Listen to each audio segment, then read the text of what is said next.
when an alarm went off around 2 o'clock Sunday morning. More than 6 hours later, small hotspots were still burning. Investigators are reviewing security camera footage and talking to people who were in the area when the fire started. Texas Governor Rick Perry and his wife were out of town at the time, and authorities say there's no evidence they were being targeted. Perry and his wife moved out of the mansion last fall so it could undergo a multi-million-dollar renovation. There's no immediate financial estimate of the damage. Carlotta Bradley, The Associated Press. By the way, when was the first time Rick Perry went to Bilderberg? Last year, and unprecedentedly put out a press release. He's handing over the infrastructure, the waterways, the power plants to a known Bilderberg member who is under indictment. And this whole thing has Bilderberg written all over it. I mean, it's just every angle. The more I think about it, it just keeps popping up. Alan, your take on that? It's standard. Once again, the main characters are not in the building at the time. You find this down through history with the same scenarios.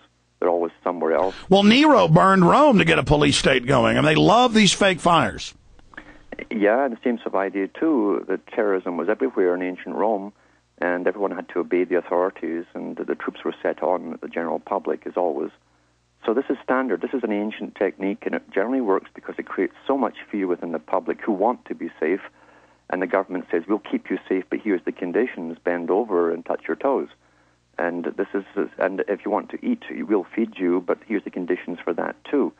They have the world right now in their hands because they've given us a system, they've created a system of interdependence. That means individual interdependence. You're dependent on the authorities for your water, for your food being brought in, gasoline, everything you need to live. And they know this. They have the big, powerful cartels that run all of this. And this is going to be used as the biggest weapon very shortly. Alan, one area that I don't want to say I disagree with you, but I have questions, and I was trying to figure out exactly the full point you were trying to make. As I heard you doing your own radio show a few weeks ago, driving in my car on locally on, I think it was 96.3, maybe it was 90.1, and I heard you talking about how you act like a zombie in your own neighborhood, your own area, and that you don't talk to your neighbors, and that because there's spies and CIA and intelligence everywhere, and that you only talk out of your area. And I just wanted to say this.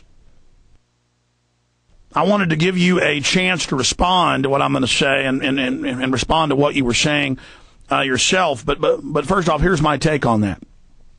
We have to be more open than ever. We have to be louder than ever. We have to point out that they're the terrorists, they're the criminals, they're illegitimate, they've lied a billion times. Talk to our neighbors so that they don't have a chilling effect, so the darkness doesn't fall, because as soon as that intimidation happens, they win. That's A. B, we know with Black Ops, and from analyzing the budgets and even some of the secret budgets, that they probably have, and now I have newscasts today where they're training school children all over the country to tattle on their parents, their neighbors. They give them little credit cards and then have briefings every day about, well, who are you going to tattle on? Total East Germany. So I'm not saying it's not going on. It's just that they haven't geared up yet to that total level. And a lot of the people that work for the government I've talked to are waking up. They're upset about what's happening. A lot of them are blowing the whistle. And I just disagree with saying you should be secretive, because I found when you're secretive and creep around, that lets the evil and the tyranny grow. And I don't think I agree with you on the number, or maybe I misunderstood the number of spies you were talking about. But if we get intimidated and shut up, they definitely win. What were you trying to say? Well, I was responding to someone who generally is trying to get their own relatives, etc., to wake up. And I keep telling people, don't spend that kind of energy trying to wake up people who are telling you they don't want to know. And so you have to go further afield. And if you do go further afield, or even locally too, you got to have your facts correct. Most people come out. Remember, the average person out there they watch television. That's their only source of media. And here you're hitting them with all of this information, and it's completely foreign to them. So you have to have facts here. Most people will go out and start rattling on what they've just heard on the radio, on the Patriot stations, and people look like them askance. They can't understand where you're coming from or where you're going, and it's not being on the regular media. I try to tell people, especially here where I am here. I mean, I can't afford to know the locals because I know how the chain of gossip gets to the police where I am. In the British Commonwealth countries, this is standard. Well, I have to agree with you. I mean, if you show somebody a Ron Paul video, sometimes you get arrested because the police, they have a system where if they get called, they won't respond to a real crime or a robbery or a shooting half the time or your car being stolen, but they will then respond to just a petty rumor, and it's encouraging that. Yes, and as I say, but here in Canada, and I know this for a fact, I know how it works, and this was mentioned, by the way, 1950s by Jacques Ellul. He said that since the 1950s onwards, they'd already set up the spy system. He says, even if you live in a rural village in any of the Western Hemisphere, he says, at that time they're using a Cardex system. And even the gossip that gets to your local restaurant or cafe or whatever that you attend, or the gas pump that you pop into, it gets put back to the police, and they take records on that. He says this is unknown by the general public, and today it's much, much worse. So you have to... Well, certainly, we're going to go to break, but right now let me play a clip from San Antonio News about the Tattletale Squads. Here it is.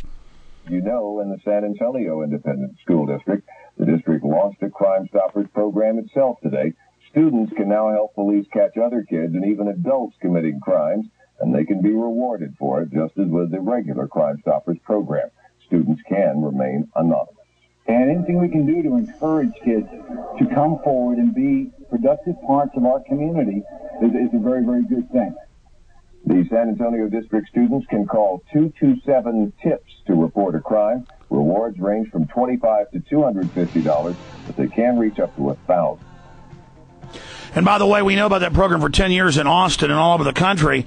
They debrief you daily and ask about your parents. Boy, that's freedom, isn't it, Alan? It is, and the FBI are recruiting ones that got into trouble and then let them off on condition that they tattle, and giving them little perks if they do this for them. Yeah, it's a total criminal state. Total criminal state. Stay there, Alan Watt. I'm Alex Jones. We'll be right back.